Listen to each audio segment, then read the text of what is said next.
Welcome to another episode of Dr. Jim's Healthy Body, Mind, and Soul podcast.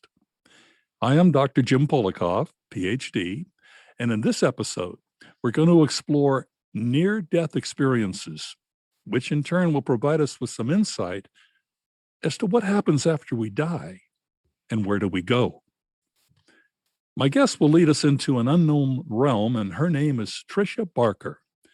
Now, Tricia is the author of the best-selling book, Angels in the OR, and What Dying Taught Me About Healing, Survival, and Transformation. Her near-death experience has been featured in television documentaries as well as magazines such as National Geographic, and she's the founder of the Online Death Experience Summit, which we're going to be discussing shortly. But first, Tricia, tell us how your near-death experience began. Certainly. I was a senior in college and I was on my way to run a race. And when I had an accident, in a car accident, I basically broke three vertebrae, completely shattered them. So I waited a long time to go into the hospital. And it was during surgery that I had my full near-death experience. I see. So it was the car accident that prompted it. And then Yes. when the doctors were frantically working to save you, in your book, Angels in the OR, you write, I noticed two of the most intelligent beings I had ever encountered. They were large, approximately 8 or 9 feet, with shoulder-length hair and composed more of light than a solid form. And then you go on to say you didn't know whether these angels were real angels in the biblical sense. Now, I know you became enlightened after your near-death experience, and you've done quite a bit of research. But what are your feelings about angels now? Do they really exist? What's their purpose? Oh, I do believe that they exist and they are intelligent. They are highly intelligent and they send messages, telepathic messages, but they also send healing energy. And that's something I saw very clearly during the near death experience. And I call on them frequently. Even though I had this experience, I have to admit, sometimes I forget to call on them. But every time I do, I sense that energy, and it is a transformational energy that we can work with while we're here. So I believe these light beings are here to assist us and here to help us when we transition, because it can be a little jarring for some people. And had those light beings not been there in the operating room, I might have been a little confused about why I was looking at my body. Now, I'm kind of curious from a personal standpoint. I've been told I have a spirit guide and an angel around me, and one is my creatives, helps me creatively, shall we say. But do you ever see these angels? I've never been able to see mine. Yeah, so if I tune in and like tune into your energy right now, I can sense that you do work very closely with one angel, that there is one angel that stands very, very close to you. Most people have two, but sometimes they participate in this realm more with one than the other. And so yeah, there is this sense of creativity and, tapping you on the shoulder, reminding you how to begin something or do something. There's this sense of participation with the other side, which is kind of cool. But I haven't seen angels frequently, but there have been a couple of moments when my vision has opened up and I've literally seen the angels around people, and that's an amazing experience.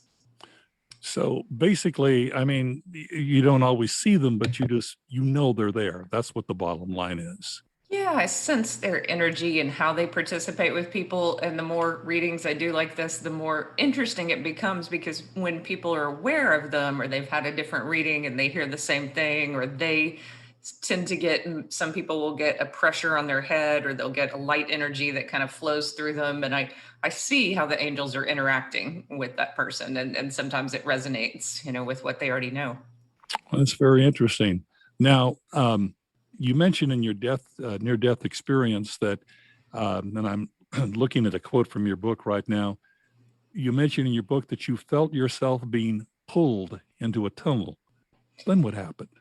Yeah, so once that tunnel experience was very quick. It was almost as if it was instant. And then I was in the night sky, and this night sky quickly transitioned into the cosmos. And there was no fear.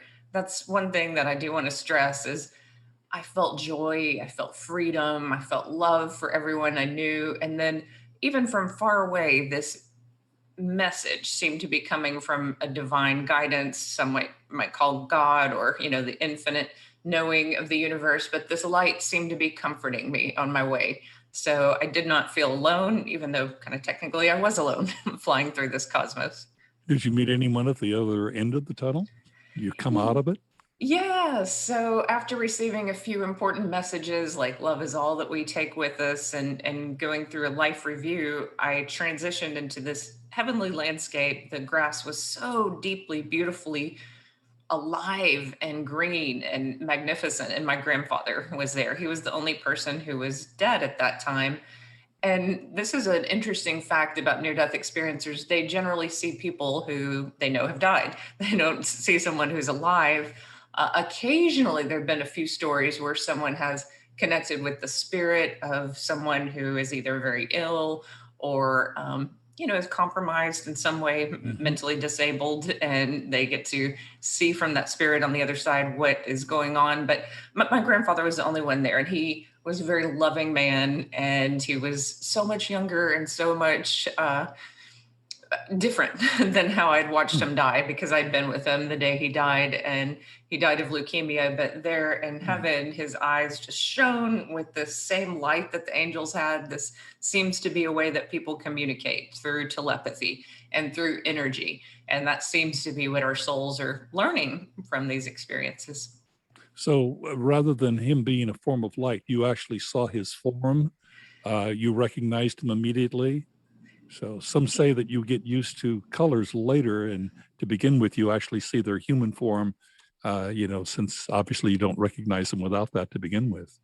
Yeah, it was interesting with him. He looked about 35, and I hadn't seen a lot of pictures of him at that age. And so at first I didn't recognize him, but he had this square jaw, and he also just showed me some symbols from my childhood and who he was, that made me understand that this was my grandfather, and then it all clicked. But yeah, he chose to look much younger than in that realm. But he did have this glow. So when you see someone's physical form, it's not as solid as it is here. So he was also like a light being, but his form Hmm. looked like himself from life.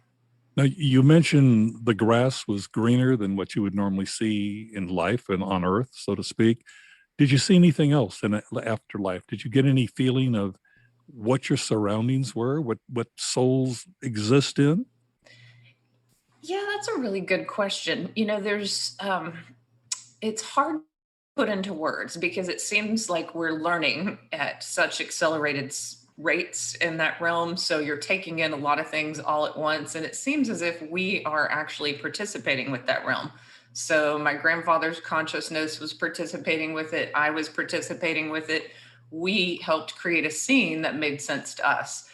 We had spent many afternoons in East Texas where I grew up, and he had taken me through pastures in this truck. And so that's what we actually did in heaven, was we rode in this truck that he had Ah, willed to our family, which was made new in heaven. So much like the grass being green, I think everything you can think of, everything that dies or passes away or is no longer here with us, can be made anew there, just through the creation of the mind. So that seemed to be part of what we were learning on that other side. that's very interesting. Now, I think getting back to your book, you wrote, I found this interesting. Re-entering my physical body felt like being swallowed by a painful, narrowing darkness. When I awoke, I realized that I felt more alive when dead. Yeah. So I love how people describe the brain as a filter to consciousness, because that's really the way I see it now. Before, I was agnostic and a college student, and I thought my neurosurgeons were so brilliant. But after the near death experience, I saw they were being assisted by light beings, and that they have a limited consciousness. And I definitely felt that my own brain was a limiter to consciousness, and being in this body was a limiter to all that knowing out there, because we operate through time here, and we don't operate through time there. We operate through instant knowing and experience and this expanded way of being. And so it is limiting and tough, especially after a major accident like that, to come back to a body that is full of morphine, is just coming out of surgery, is in incredible amounts of pain, and I'm trying to make sense of what just happened. But yeah, that first moment of being kind of shoved back in my body did not feel as wonderful as being near the consciousness of that loving God, which is eventually where the near death experience took me. You probably felt like you wanted to go back. You wanted to return to where you were. Yeah, and a lot of people get depressed after a near death experience. And I don't think that I ever felt depressed after the near death experience. I felt depressed going through some of those situations here in life and feeling burdened by them. But I felt like I got a glimpse of the best love imaginable.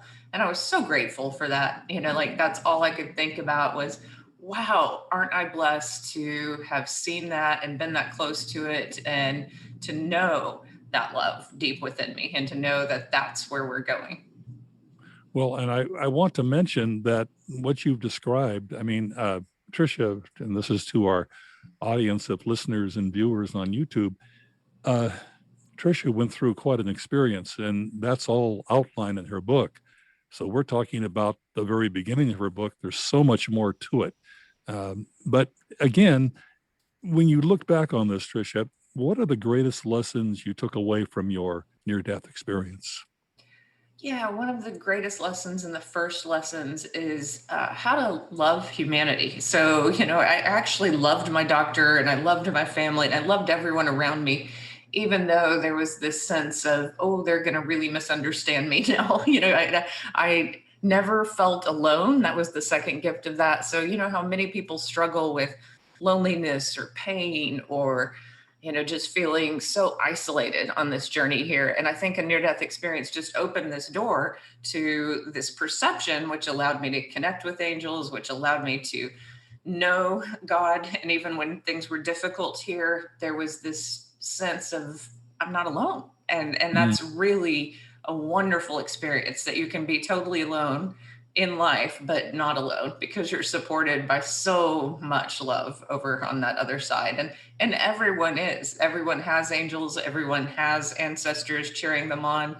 If they aren't aware of their guides, they can find out more about them, they can search for them. So that was a great gift. But also knowing, and this is the third one, we grew up in, as Americans, in kind of a materialistic culture, and I grew up poor, wanted to be successful. And what I realized is my mission from the other side, working as a teacher, was such a blessing, that to help others is the greatest blessing and we can imagine. So knowing that I've been a part of people's lives, helped them on their path, it's just made such a huge difference. And I did suffer from different forms of depression, but I think a job like that, where you're in motion and you're helping others succeed, just brushes all that aside, and you really live a pretty joyful life. Well, speaking of helping others and also getting back to your angels again, I understand you do guided meditation. So do you bring the angels into the guided meditation? Yeah, sometimes I do, and it's been a lot of fun. So, the medical medium wrote about unknown angels, that there's unused angels just floating around. And so I did a meditation with that, which was a ton of fun, to just get people to imagine, if you have something that you're trying to make a breakthrough with, why not call on lots of angels? There might, at that very moment, there might not be very many that are being used. So, until this gets more popular, use them all. Unused angels. Okay, that makes sense. So let's talk about your upcoming near death summit. It happens in July. Why don't you tell us about the purpose of the summit and how people can tune into it? I mean, either through their computers or I suppose their smartphones as well, but tell us about it. Yeah, so the majority of it is streamed live on my YouTube channel. So if you look me up, and it's Tricia Barker, Healed by the Light, Near Death Experience. But if you find my particular channel on those dates, I have several speakers who will just be talking live on my channel. But there's some recordings beforehand, and this is, a paid part of the material, is I want to do something that I'm not going to put out on YouTube. I have a ton of videos out there for the world to see, but I wanted to ask different motivational speakers and psychologists and spiritual teachers some really deep questions for people who are in pain, whether this is grief, whether this is depression, whether this is chronic illnesses, about how to surrender to that process, how to connect, but also just how to heal. And that's a big theme of this conference. So I'm asking some personal questions, but I want an audience that really cares about this topic to be involved. But the day of the conference, I did this because I love to travel to INs and different conferences, but not everyone can afford to go to these conferences and pay for a hotel and be there, for a week. So I thought, well, hey, I know a lot of these speakers now. Why don't I just stream them on YouTube or, And we're offer. just getting out of COVID, so some people obviously, aren't excited about traveling. I think it's a great Yeah. idea. Yeah, and I started it before COVID, but the year of the pandemic, it really took off. So about 3 years before COVID, I just did this because people couldn't afford travel. And then when everyone was stuck there, that was my best summit ever last year. I just made it free, streamed it on my YouTube channel, and so I'm doing that again because people wanted that connection. They wanted to talk about spirituality during the pandemic, and I think it was important. So let's talk about several of your speakers. We can't get into all of them in our time, but several of them I'm interested in, and some I know of. Dr. Eben Alexander, for example. Aside from I did read his book, but I believe he is the neurosurgeon who at first doubted anything that you could have afterlife and all of that and reincarnation. He had all doubts about that, and then he went through, as I recall, he went through this coma, and he was in this coma for weeks, and apparently he discovered all of these magnificent things. So he's going to be one of your speakers, and what do you think he's going to focus on?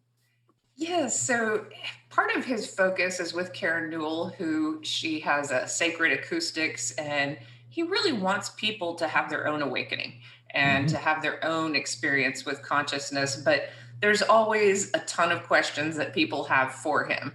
And that's why he's one of the live speakers, because I will take some questions from audience members and some questions ahead of time. But one of the things I love about his presentations and his talk is that he addresses what it was like to be in the medical field and to have a brain that completely shut down in a way that should not have caused any type of imagining or near death experience. And he has verifiable details of seeing a sister from that he never knew existed on the other side, and lots of amazing details. So certainly we'll talk about his near death experience, but also really talk about what he's doing now to help others connect with their own connection to consciousness.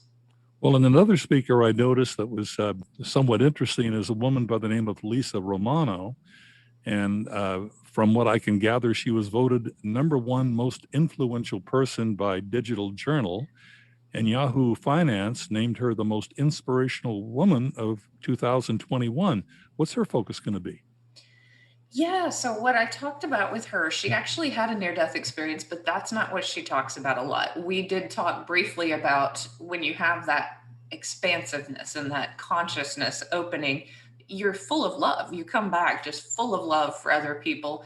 And yet you still have to integrate and protect yourself in this world and get through some situations which can be really challenging. And her focus is on healing from narcissistic abuse and codependency. And it was a really challenging conversation and intimate in many ways, but we talked about the mother wound for those who have parental wounds with a mother or father, and what that does to the psyche and psychology of someone, and how to really heal from that and how to put that in perspective. And also relationships with narcissists, because one of the things that people often ask me is, hey, I give so much love and I don't receive love. They misinterpret really the meaning of love from near death experiences. And so we talked a lot about healing the self, loving the self, healing wounds, and really boundaries and protection, because it's wonderful to be wide open and full of love, but we do have to love ourselves and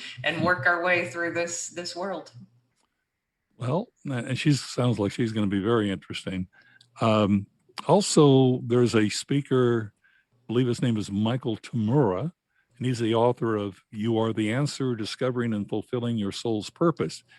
Has he actually truly had 5 near-death experiences?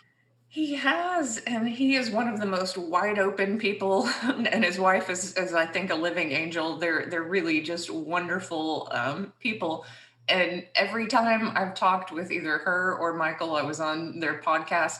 I honestly feel like just the topic of angels, the three of us could talk for decades, like weeks, definitely. But I'm so glad that I have them for an hour on this podcast just to talk about connecting with angels and talk about a real new paradigm of not living in so much competition, but really living in support, spiritual community. We can be supportive of one another. We can all create this realm where everyone succeeds, or at least has the opportunity to succeed. And so I love his talks about that. So there's a lot of things we'll cover. Well, that sounds good as well. So by my count, Tricia, your summit, and I'm just looking at this right now, your summit will feature 14 live experts, I'll call them experts for practical purposes, and another pre-recorded speakers. So tell us how our listeners go about actually tuning in. I mean, do they go onto their computer? Do they pick up their smartphone? How do they do it? We're going to provide the information on how to get to it, but basically, how do they connect? Yeah, well, first, if you find my website, Tricia Barker, Tricia Barker, BARKERNDE.com, I will keep updating information about how to join. You can certainly follow my YouTube channel, and there'll be plenty of links for how to join. And like I said, you can see the free version, the speakers who will be on YouTube on those dates, but the Lisa Romano video and others are already pre-recorded and ready to go. And so if you want to access those more intimate videos talking about narcissistic abuse and grief and pain and really how to bring more joy into your life, no matter where you are on this journey, then that's also available. Oh, okay. Now, it sounds like an outstanding event. I can't imagine somebody who's interested in the subject matter would not want to tune in. Also, I want to remind our audience that aside from going to Tricia's website, they also can go to our website, which is bodymindsoulpodcast.net, and we're going to have the information about how you get a hold of Tricia if you're interested in things like guided imagery, where her book can be sold, etc. We're going to have that on our website. Again, bodymindsoulpodcast.net, and we'll have all of that. So, Tricia, I want to thank you for joining us. I'd also like to recommend to our audience that they read your excellent book, Angels in the OR, and that's available in paperback, and also there's an audio version, which I happen to have listened to the audio version that you narrated. I did, I guess someone else did it, but it was very good. I was very impressed by it. And anyway, the book is available through Amazon. So is, I believe, your audio version of it, and Barnes and Noble. So, Tricia, I hope you're going to join us again, perhaps after the conference the online summit is done, and you can sort of do a recap, and we can join each other again. Would that work for you? It certainly would. Well, thank you so much. This has been a great interview. I've enjoyed it. Well, we've enjoyed it as well, and we really appreciate you being part of it. As many of you know, I'm a certified nutritionist, and at the conclusion of each episode, I'm going to be providing some nutritional tips that I hope will be helpful to you. And they can also be found, of course, on our website, far more elaborated than what I'm going to do now. Most Americans tend to prefer meat dishes, but please keep in mind, fish is far healthier. This is particularly true of salmon, which is loaded with omega-3 fatty acids and various other nutrients. Studies demonstrate that people who eat the most fish have a lower risk of several adverse conditions, including heart disease, dementia, and depression. Another important health consideration is getting enough sleep. We tend to live such busy lives that quality sleep is often very difficult to attain.